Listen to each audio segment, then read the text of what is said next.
fishing, it's in my soul. Welcome to the Salt Strong Podcast, disrupting fishing entertainment as you know it. Prepare to laugh. Prepare to get to know fishing legends in a whole new and unfiltered way. And on occasion, you might even learn a thing or two about fishing. Here's your host, Joe Simons. Like diamonds. Hello, Salt Strong Nation. Joe Simons, like diamonds, back again, talking about inshore fishing 101, how to go up there and just catch fish.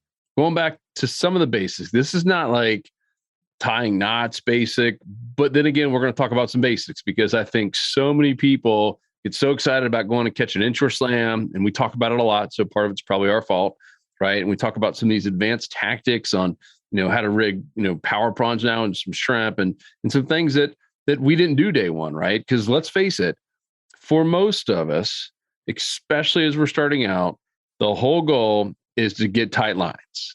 Now, in catfish don't count, pufferfish don't count, but the whole goal is to go out there and at least, let's just say, get on a bunch of trout, right? How cool would it be to go catch 48 trout in a spot, right? How cool would it be to go out there and catch your first snook or be with your son or daughter or wife, husband, whatever it is, and catch, a first snook? It doesn't have to be big. All right. I mean, we all got that first adrenaline rush, just catching fish or catching a couple little redfish or 20 redfish. And the beauty of it is you don't have to have a boat. You don't have to have fancy anything. You don't have to have, a $300 reel. You don't have to have all the stuff that a lot of us probably think we have to. And this all kind of happened, right, Luke, because of one of our members here recently. And not to pick on him because he is not alone at all. This happens over and over and over again. I mean, it's a big reason a lot of people come into the Salt Strong Insider Club is they're just frustrated. Like, man, I got all this stuff. I bought a boat. I spent all this money and I'm not going out and catching fish. What am I doing wrong? And so much of it goes back to what we're going to share in this podcast, because this is what builds confidence. This is what gets you the ability to start picking out better spots. Right? This is what gets you one step closer to the 90-10 zone every time you go fishing, where at some point it becomes kind of intuitive that, hey, you know what? In the wintertime, I'm not going to fish right here. And in the summertime or spring, I'm not going to fish here because I know this stuff because I've been watching the trends and watching the reports and in the community. So long story short, we're going to break it down in just in simplest form possible on how to go out there and just get tight lines. Even if you don't have a boat, even if you don't have power poles and all the trolling motors and the fancy stuff out there, if you have it, great. You're going to have a little bit of an advantage. But then again, you don't have to have this stuff. So Luke, where do we begin? That was a long intro, very long intro. And you're welcome. Yeah. So basically what we're going to do is this is the how to never get skunked game plan. And it's all about keeping it simple and following just a very simple and easy to replicate strategy. And we'll give a strategy for like the open bays with like grassy areas, as well as marsh systems. So where there's a lot of creeks and marshes, because it's kind of the same thing, but you have to do two different things. They're unique, two different unique things. But it's really about keeping it simple. So the problem that Joe mentioned with one of our new members that he was doing, and just please don't do this, is what he was doing is he was getting a tip from here and then a tip from over here and then a tip from way over here. And all of them were different strategies for different things. Yes. And he's getting confused. So we ended up having every lure possible, right? Way too many. He got way too big of a rod and reel set up. His line was too strong because he got a tip from a guide that you should use this rod and this line for different species and different environments. So long story short, it's much better to have one recipe and follow it than to get bits and pieces of 20 different recipes. And now you're totally confused. In most cases, you go backwards and you're super frustrated. Right. I think we all been there. So. Yeah. And so let me give you an example, because we met this member at the boat ramp. So we're fishing the same spot he was, and we had a pretty epic day, and he caught nothing. And one of the first things that Luke saw was, guys like Peter Deeks, let's just say, because this is a tip he got from guides, right? There's guides that are going after big trophy fish, right? And there's guides that use 20-pound braid on their line. There's their main line. They're using 20-pound braid. They're going after monster fish. Maybe they're going tarpon fishing, right? Or cobia. And so he sees that, well, hey, the guides here in the area have 20-pound braid, so I'm going to use that as well. And we're fished on grass flats. There's nothing remotely even close to why you would need 20-pound braid. And it seems so slight. And he was like, well, man, what if I get into a big fish? Well, hey, let's try not to get skunked first, right? Let's try to at least catch some fish, and having the ability to cast that much further when you're on the flats and you're in 3 feet of water, there is zero reason that you would need 20-pound braid. And that was just one example of many that we all fall in that trap. We did, right? Remember, we used to only go out there with 4,000 series reels that we'd spent $230. We get the nicest Shimano reels possible, CI4s, and, spooled up with 20-pound braid. We didn't need any of that stuff. And when we started simplifying it, things got better. We started catching more fish. The confidence level went sky high. So that was just one example. And before we got our 4,000 spinning reels, we were using bait casting tackle, like the bait piston tackle that we were using for throwing big, heavy jigs for snook and inlets, which is really how we first got into saltwater fishing. And we were trying to apply that in the flats and just failed miserably for many years, like literally many years before. I'm sure there was people going by laughing at us back in the day.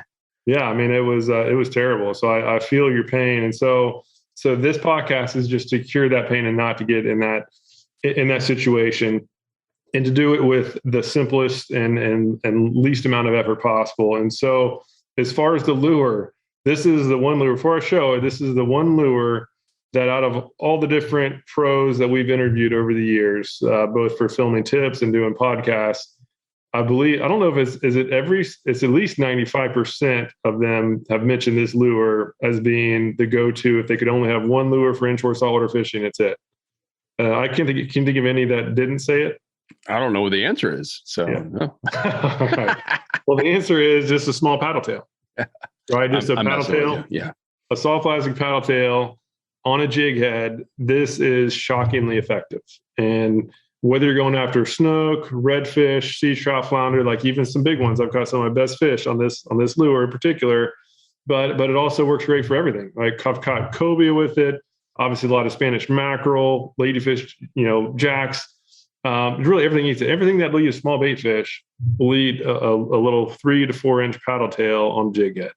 So what I recommend anybody do, if you're new to fishing, if you're going out and getting skunked, is just to use this and only use it. Don't switch, right? Go to different spots. This lure is going to work. If you're not catching fish, it's not the lure. It's you're almost undoubtedly in a bad spot, yes, or in a good spot at the right time, at the wrong time. So the idea is just to master one lure, right? That is always the key. And over time and over a short time, in most cases, we'll talk about the where to fish next. But in most cases, what you'll find is you'll actually be catching more fish per hour of fishing if you just focus on this one lure and go to the type of spots that we're going to talk about than you would if you had, say, like live bait and went through all the time and effort to get live bait. Obviously, if you're in a good spot and you know where the fish are, the live bait's going to help you catch more. But the advantage of this lure is that you can fish it fast, you can fish it slow, you can cover a lot of water, and that's just going to increase the odds that you get onto some feeding fish. If you're new to an area, you're new to fishing altogether, it's going to enable you to cover a lot of water, and it's going to significantly increase the odds that you come across a good feeding zone. Yep, and we go down to Boca Grande quite a bit. Our parents have a condo in Placida, not too far away, and I'm going there next week. And guess what I'll be doing with my kids? A lot of times we'll actually pull up one of those little sandbars and find a little point with some moving water and let my kids cast out. That Luke's holding, if you're watching, it's a 3.5 inch paddle tail. That's our Slam Shitty 2.0 on a 1/4 ounce jig head, and let them just get a little light spinning tackle and let them cast that thing out and just straight retrieve. I mean, we have tons of videos of my little daughter when she's 6 and 7 years old, just doing that. I mean, she could barely even cast the thing. And yet she's still just straight retrieving and catching little trout. She's not catching record fish, but she's catching fish. She's getting tight lines, which is the whole point of this. So Luke, let's go from that lure, this 3.5 inch Slam Shady, and you can use whatever you want to. We obviously like Slam Shady because it's simple and it's proven, and we're still trying to hit 100 species. We're like 92 or something. Let's go from the lure all the way to the butt of the rod, meaning let's talk about what knot do you use? How long is the leader? Let's literally just cover everything you need on the tackle side. And then we're going to move into the types of spots that you can use from Texas to Florida to Virginia and everywhere in between to go out there this next weekend, whatever, we're going tomorrow, whatever it is, and actually get tight lines. All right. So Number one is get a small paddle tail, right? Any like 3 to 4 inch white paddle tail will work. The Slam Shady has an advantage because it sticks out a little bit more with the silver and gold specs in there. But what you also need is a leader. And so I usually just use 20 pound, right, for doing this type of fishing, because mostly we're going to be catching trout, jacks, ladyfish, nothing with too big of teeth. If you're getting Spanish mackerel, that's when you need to beef up to 30 pound, because they obviously can chew through line a whole lot easier. But usually it's a 20 pound leader, and just mono's fine. You don't need to spend extra money in fluoro. I've switched back and forth literally for a couple of years, and I couldn't tell the difference. So now I just use mono. And all you need is about maybe 20 to 24 inches of mono, right? It doesn't have to be perfect. Sometimes even if the fish are aggressive, sometimes you're busy catching them. You keep, after you catch some fish, always check to make sure there's no nicks in line. And then usually when it gets down to about a foot, I'll replace it and start over again. As far as the knots, right? Any braid to leader knot will work. I use the FG knot. It's a little bit more complex than others. The double uni knot works fine. Right. So just go with what you're comfortable with. Very important is the main line. This is the line. Can you talk about the knot on the jig head? Not on the jig head. So loop knot is more effective, and I use the non-slip loop knot. And the benefit of that, as you can barely see there, is that the tag end is pointed back towards the lure. So if you're in an area like Tampa Bay or Charlotte Harbor, there's a lot of seagrass in the water, the fact that the tag is pointed back towards the lure, that's just one less thing for seagrass and other floating debris to get snagged on. Yep. And then just go to saltshore.com, look up non-snag or cray loop knot, KR. Non-slip loop knot is the term for it. Some people call it cray, but under both of them. Yep. So that's the actual equipment you need. But what I was going with the main line, so the main braid main line, right? That's the line that's in our actual spool. This is super important. This is where we messed up for a long time, and this is where that recent member was making a mistake on. Is that what you need is, first of all, go with braid, not mono. Braid, it just casts further, it's stronger, and it lasts way longer. Yes, it's more expensive, but it's maybe like 3 or 4 times more expensive than mono, but it'll last 5 or 6 times longer than mono. So after overall usage is considered, I truly believe that his braid is less expensive on a year-over-year basis. So I would say go no more than 10 pound braid. 10 pound is plenty. And with the FG knot, it is shocking how strong this stuff is. I have done a lot of knot contests and experiments on different knots. And like with the FG knot, this usually breaks at around, say, 20 pounds plus or minus. That's a lot of power. That's more power than you ever need for pretty much any size sea trout.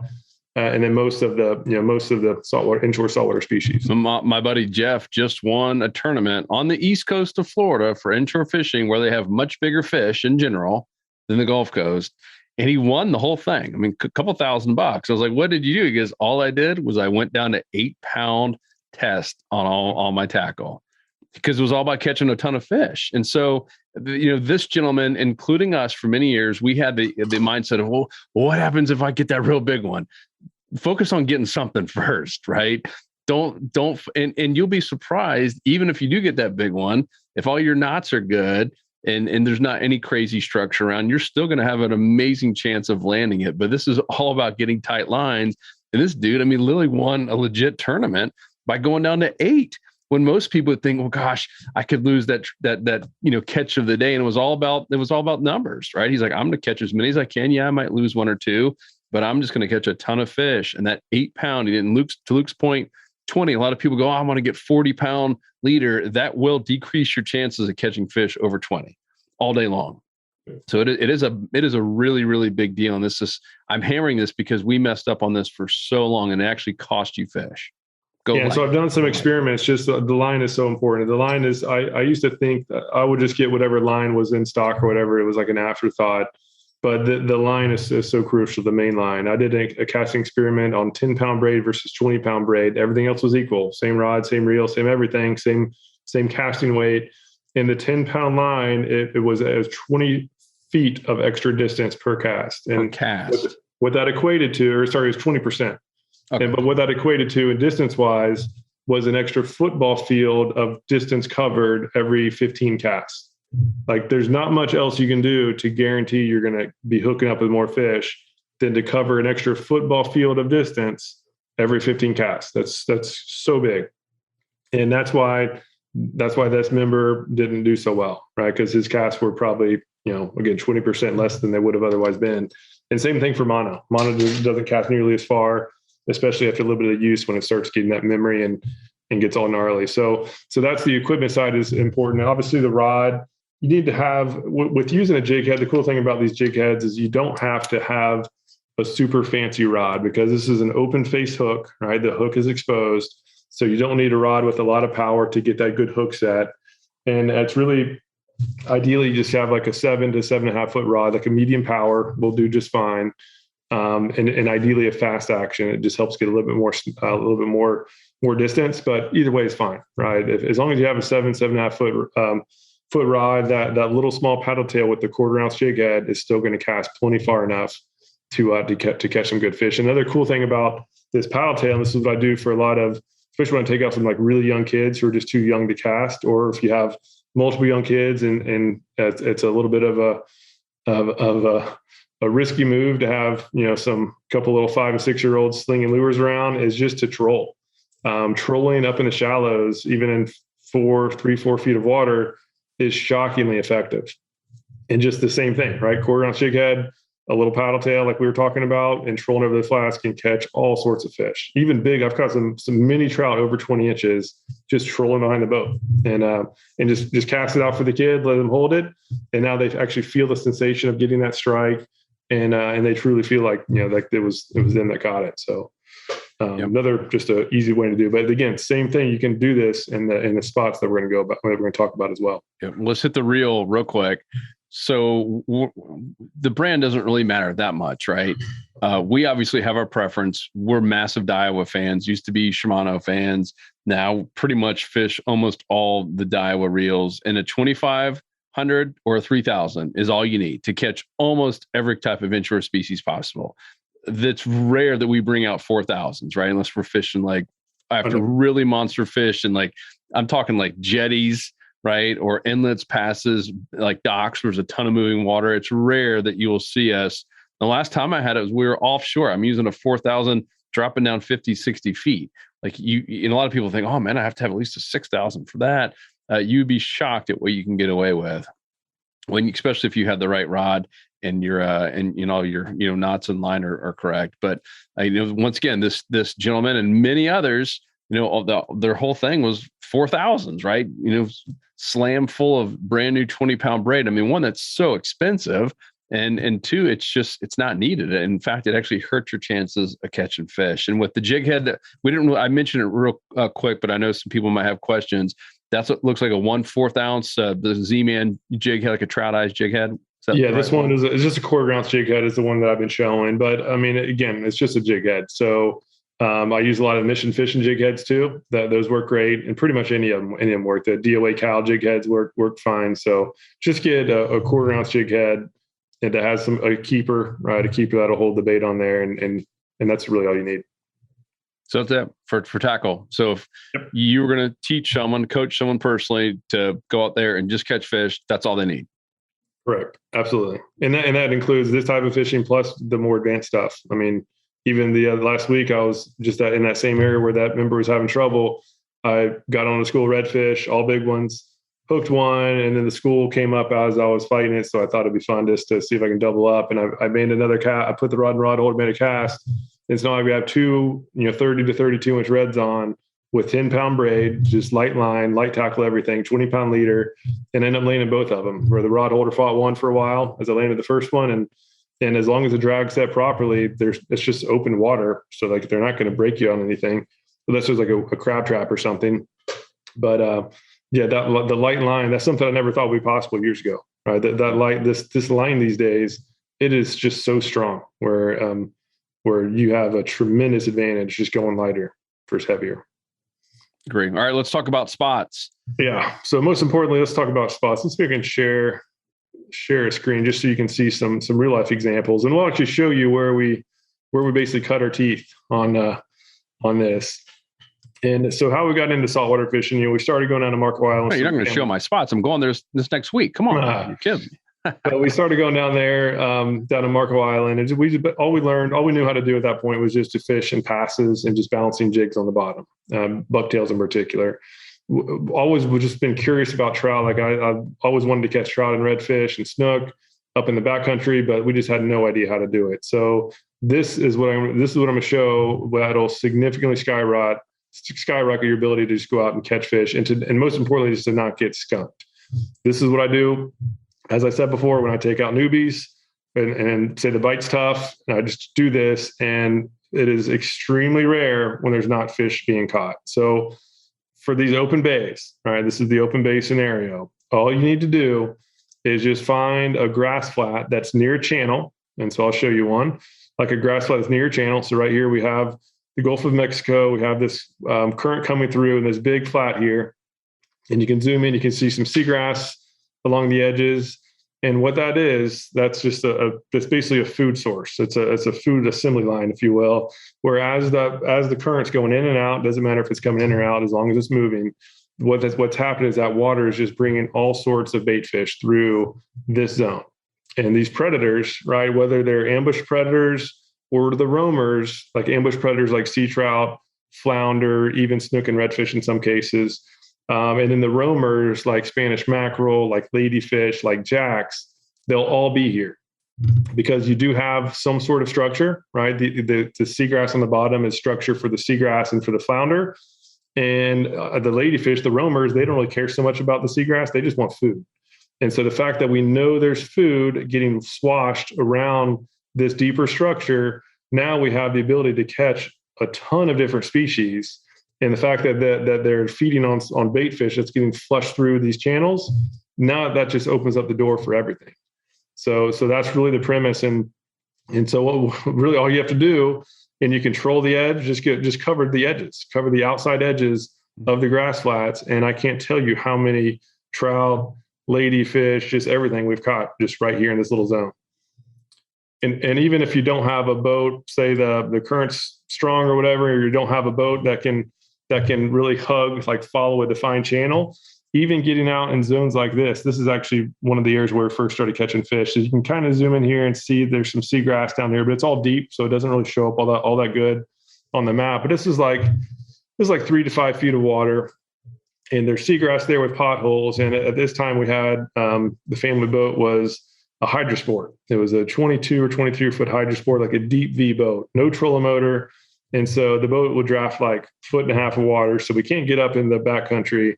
But what we could do is we could just drift. We would just set up and just drift along these flats, casting paddle tails. At that point, it was those little love lures. Remember those little tandem love lures that they used to have everywhere? And we caught more trout than we could even count. It was insane. And that's really what got me addicted to saltwater fishing, is doing that trout fishing.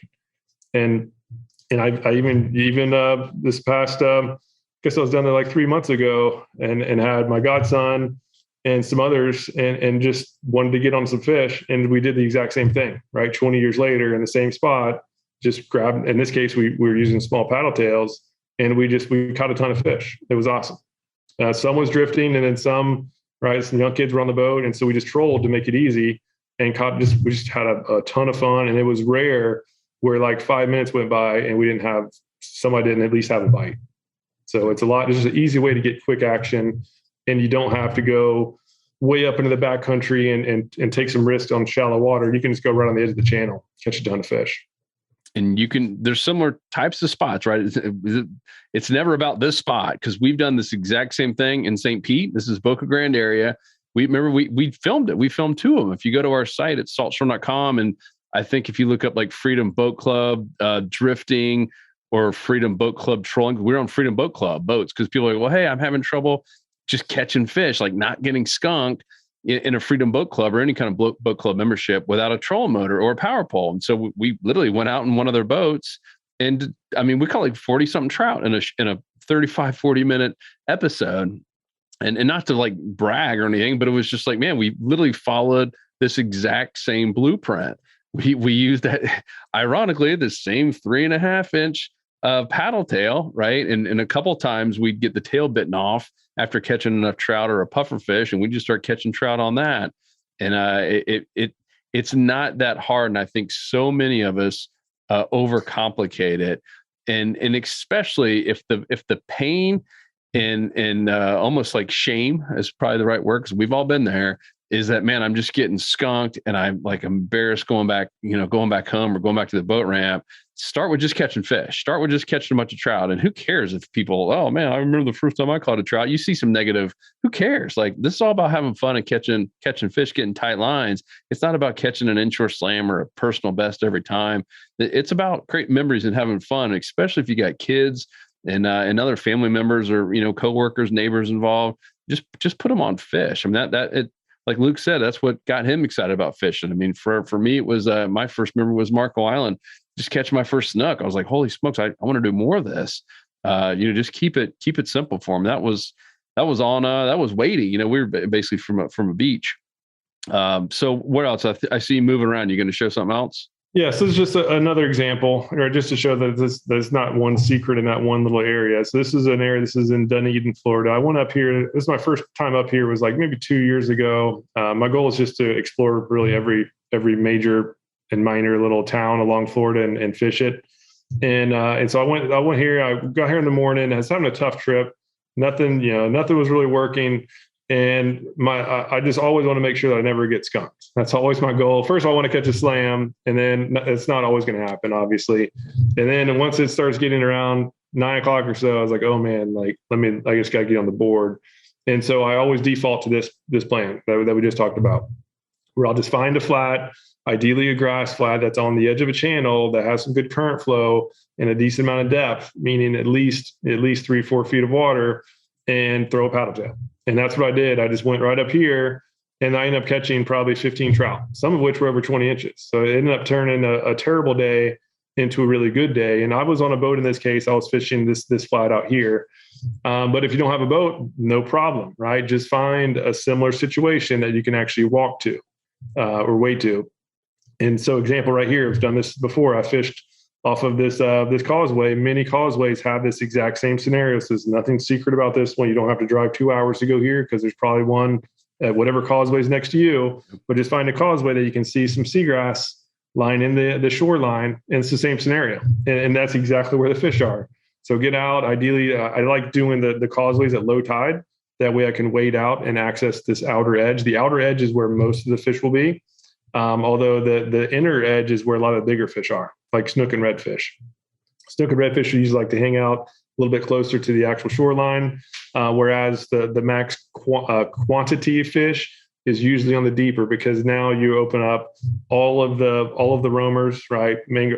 Mackerel, ladyfish, jacks, even tarpon, cobia can be out there as well, and as well as the structure-oriented fish, the ambush predators like the sea trout and flounders and all that. So that's really it. It's really just target the outside edges of the flats, ideally grass flats, that has the current flow and that has a decent amount of depth and just some sort of structure on the bottom. Could be seagrass, could be oysters, could be rocks, just anything other than just flat sand is really what you want to find. And you usually can see it. You can see like where the birds are diving. There's usually going to be a line, and that's usually right on the edge of the depth zone. That's where the bait fish will just naturally go. That's like the bait fish highway.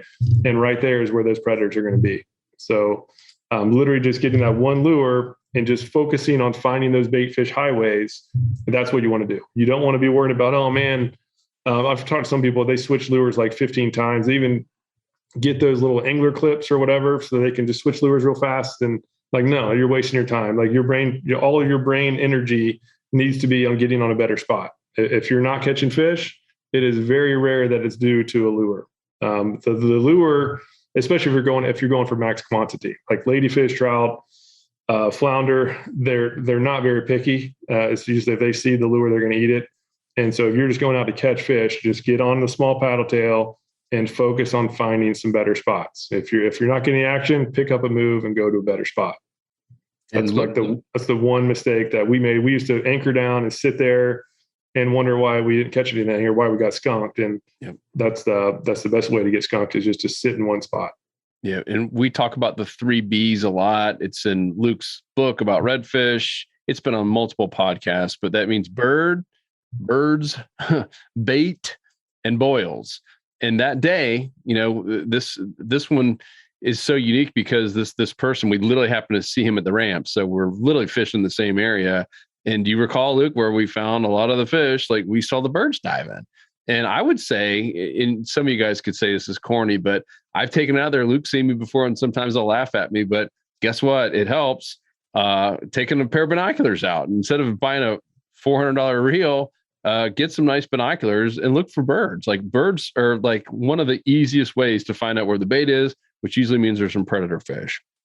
And there's been multiple times I'll whip out little binoculars from my tackle bag and just start glancing around, and oh my gosh, there's 15 birds over here, including some pelicans diving. It's like automatic, especially if you're in the dead zone. Don't switch out your lures. Start moving. Whether you're in a kayak or boat, start moving to any area you're seeing a bunch of birds diving. It is, just a calling signal to say, hey, there's activity here in this area. Birds aren't diving on nothing. They like to reserve their energy. You will never see a bird diving in the water just for play and for the heck of it. So, yeah. And all birds diving aren't equal too. So True. When you see birds diving like in the middle of a bay and it's way off the shore and it's like, say it's like 12 feet deep or more, there's not going to be underwater structure. So it's not going to be nearly as good as if you see birds diving on the edge of a flat or diving even up on a flat where there's seagrass on the bottom. Because when you have that grass on the bottom, again, now you have the ambush predators plus the roamers. In those situations where the birds are diving way off in the middle of the bay, which is still good, we know there's bait there. You're going to have a pretty good shot at getting the roamers, but you're going to lose the ability to catch the structure fish like the sea trout, snook, and flounder, and so on and so forth. But you can go out there and catch sharks and a ton of Spanish mackerel and ladyfish. But the max fish catching is always when there's bait fish and structure on the bottom.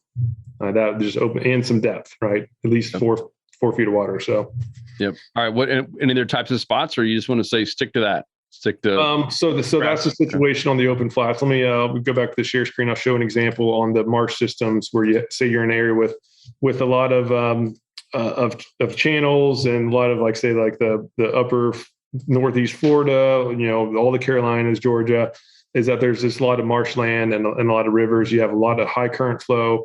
And so you have very little seagrass. So that prior tip doesn't really apply nearly as much, but the same premise holds true. And instead of the outside edges of seagrass, we're basically using the marsh system to funnel everything out into one area. And so the equivalent here is just focus on the creek mouths. So where these creeks empty into the larger bay, it creates the same situation as the edge of the channel, the edge of the flats that we just talked about. Because the edge of the flats and the open bays, that's the bait highway. That's like the highway of all the food. When you go into these marsh systems, the highway is all these creeks. And so just to keep it simple, right? The simple, keep it stupid simple approach is to just take this same exact lure, right? Because we know anything that's eating small bait fish will hit this lure, and just to target the creek mouths. And Joe, like when we fished up in, was it just south of Jacksonville? Went up there with a member. We were having a really slow day. It was after a full moon, and just bite wasn't happening.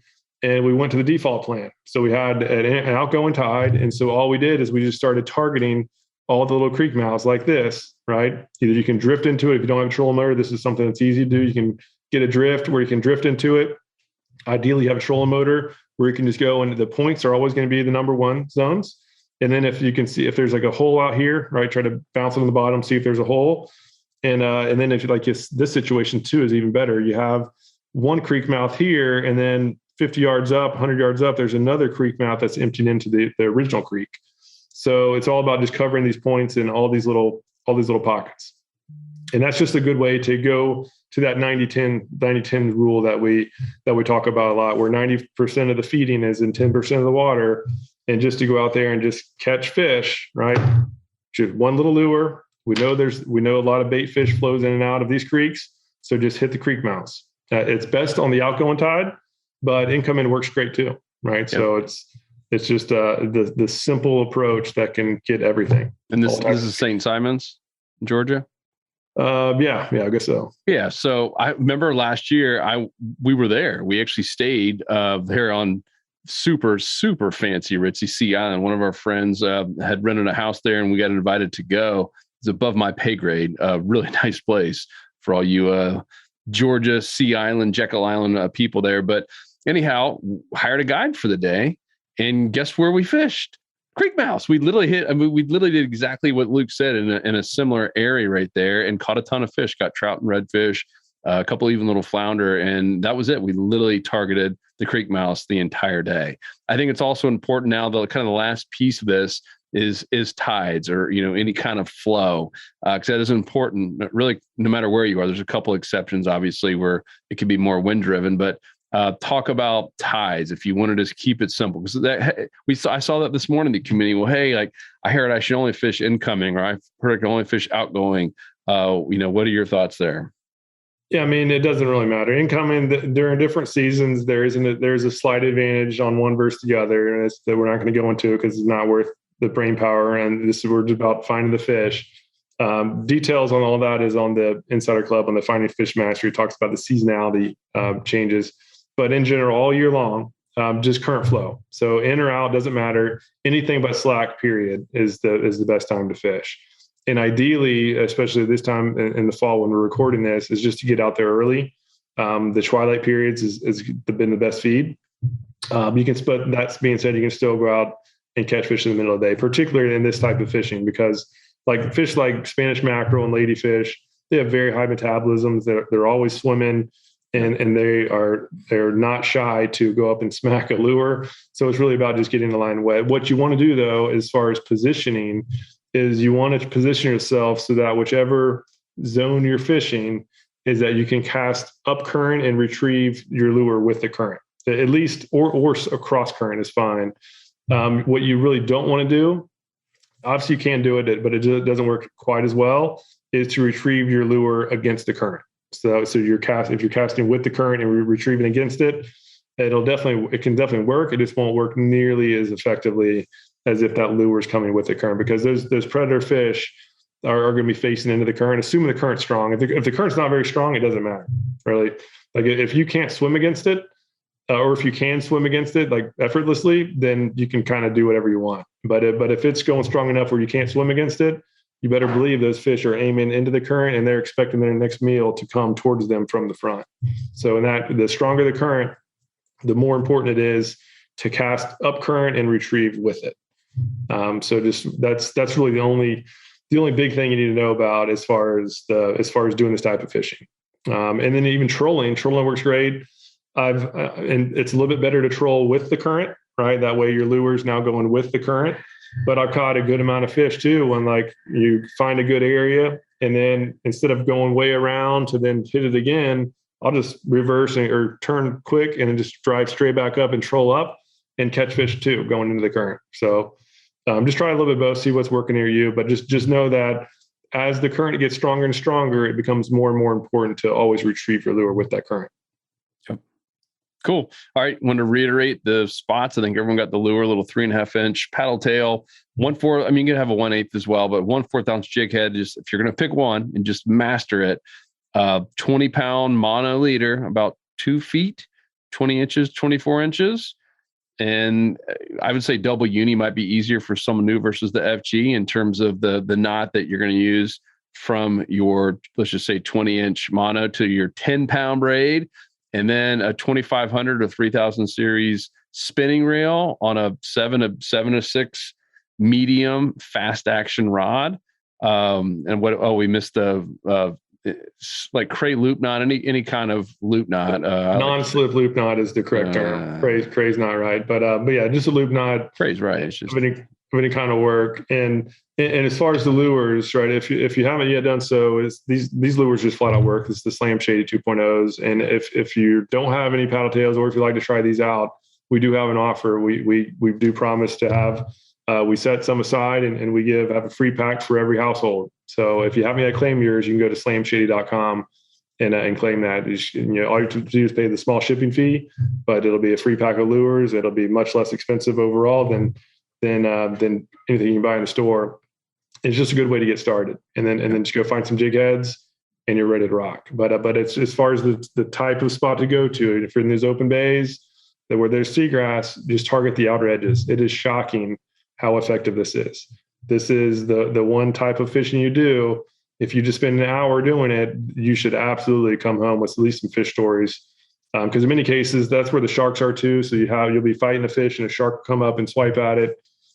Just a lot of cool stuff. You never know what you're going to see. And one cast can be a 6-inch trout, and then the next cast is a 6-foot tarpon. Like it is amazingly fun. It's really one of the cool benefits of saltwater fishing is that you just never know what it's going to be. Growing up bass fishing, that was, you get that thump and it's 99% sure it's a bass, just doesn't know what size it is. And doing this fishing where you're targeting those little food zones, those little food highways, it can be anything, absolutely anything. And it's just fun. Yep. One last piece here. So, Luke and I created this Salt Strong Insider Club a little over 5 years ago, now almost 26,000 members. And there's a foundation, there's a piece there, and it's a couple of courses. It's now 3 courses, but there's 2 in particular. I said go through all 3, but if you just go through those 2, you are going to be like set for success. Like you will catch fish. But here's the thing, like this gentleman who had the issues and many others, we do hear from some people with 25,000 members. You're going to have some people say, oh, it didn't work. We have data. We obviously, we own the platform. We get to go see if they've been through it or not. So we know if you're a member, if what you've been through and what you haven't. In almost 100% of the cases, including this one where this all came about, he hadn't even started any of the courses, not a single one. And so like, that's another thing. And we hammer it home because it's so important. It's the foundation of going out there and being a consistent angler. And we spent, crazy amounts of money. Now overall, well over $1 million, literally over $1 million building all this stuff out, tens and tens of thousands just on these 2 courses, right? In terms of all the videographers and all the time and the stuff we had to put into it, just to get these courses. It's 20 years of know-how, of on the water experience from pros in an hour to 3 hour max. Like, wouldn't you love to get 3 hours to get 20 years experience into your head? And anybody can do it. And we have full-time guides. We have some guides who are members, and they go through this like, holy smokes, like this is good stuff. And so I would urge you, one, to join the Insider Club if you haven't. If you are a member and maybe obviously you wouldn't be listening to this if you weren't 100% content on your fish catching, right? Based on all the stuff you've invested in, because that's where it gets frustrating, right? And once you start investing in a lot of equipment, including boats and kayaks, and you're not catching as many fish per trip as you want, that's when it gets frustrating. And we know. So if you're listening to this, that means you're still probably not 100% content. Then go through those courses, go back to those courses if it's been a while. We have made some updates in them. They're constantly evolving as well, and that's the finding spot. So it's all about finding spots, right? If you're in a bad spot, you're not going to catch fish, no matter what lures and boat and all that stuff you have.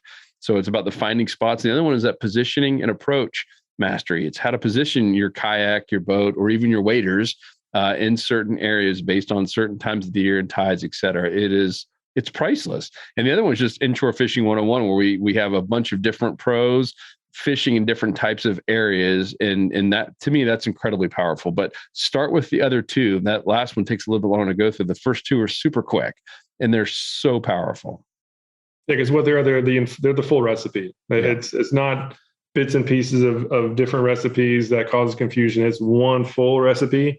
Obviously, there's other ways to catch fish as well, but it's rare that there's an actual full recipe, step-by-step tactics on why and the details behind it. And if you are a member and you didn't know the answer to that question that Joe posed earlier on what's better, incoming or outgoing, which one is better in which season, that's a sign that you need to go back and go through the Finding Spots Mastery course, because that's explained there. There is actual science behind it. Granted, both of them work right throughout both years. Don't disregard. Don't be like what we did for many years, thinking that if it wasn't incoming tide, the fish weren't biting. That was literally what we thought. We would plan our trips around just the incoming tides, and we never were consistent. And looking back, we know exactly why. But yeah, those courses are incredibly important. It just lays down the foundation, and that's what you can build upon. Just to again be a consistent angler. That's what just that foundation alone will take you from wherever you are to intermediate, if not a super advanced angler. Just knowing those ins and outs. Yep. And you get the recipe: shake and bake. Woo! All right, guys, that's it. We appreciate you. Hopefully this was helpful. Hopefully this answers some questions. Hopefully this just gives you a simple blueprint, a recipe, if you will, a guide to go out there and just get tight lines, especially if you're just an inshore angler, which I assume you are if you're listening to the podcast, and you want to catch trout and redfish and flounder, all those places Luke mentioned have all of the above, plus sharks and, get occasional cobia and triple tail, all kinds of stuff that you can find out there. But I think the easiest is just focusing on trout and some even snook. The last time we were right where that guy had the issue, and we were catching snook right out there on that flat, right in the middle of nowhere. Once again, we saw the birds, like, man, there's got to be a bunch of fish around here, and we were catching everything right in that one spot. One thing we didn't touch on, we need to talk about, is just the retrieve. So with these paddle tails, is the good news about it is you don't have to do any specific retrieve. It's not like, oh, if you're not doing this twitch pause, you're not going to catch anything. You can just reel it in straight, right? Because trolling works great, just doing it straight. Or just if the fish a little bit lethargic, or if it's deeper, or you're covering a pothole, just literally let it fall all the way down to the bottom, and you can just kind of bounce on the bottom. That works. And what's generally best is to try a little bit of everything. Do some fast, do some slower, let some go deeper, let some hang higher up in the water, and let those fish decide. Because sometimes you're going to be in a spot where it's only trout and they're right on the bottom and they won't move.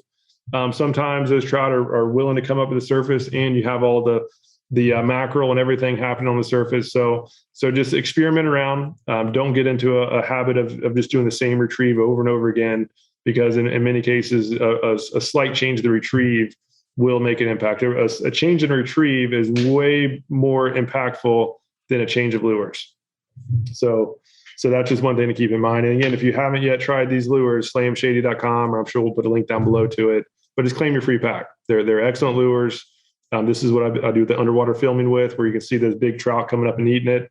It is shocking how, like, once a trout starts following it, I haven't yet seen one turn away. As soon as they start tracking, they come up and smack it. So it is proven to work with not only just the quantity fish, but also quality fish as well.